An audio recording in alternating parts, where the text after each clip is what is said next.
When we talk about soil, there's generally three types. You get one which is very sandy, one which is very clay, and one which is great.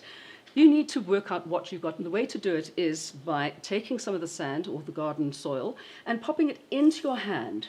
Okay, then you pour some water into it, all right? And then with the water goes through very quickly and it doesn't get anything sticking together, that's a sandy soil. Okay, then you also have what we have here where I live, a clay soil, and this one is very red, and when you put the water into this particular one, it sticks together in a sausage. Okay, there's no porosity there whatsoever.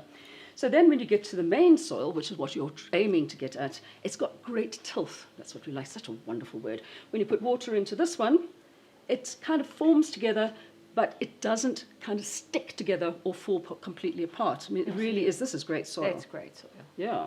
So the whole point about this is that you've got to put things in here that make this happen. And basically that's compost, which is degraded plants, debris, etc.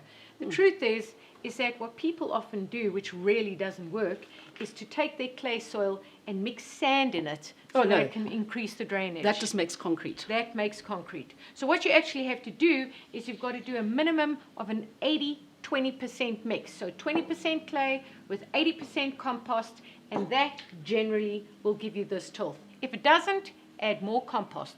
Compost is king. Compost, compost, compost.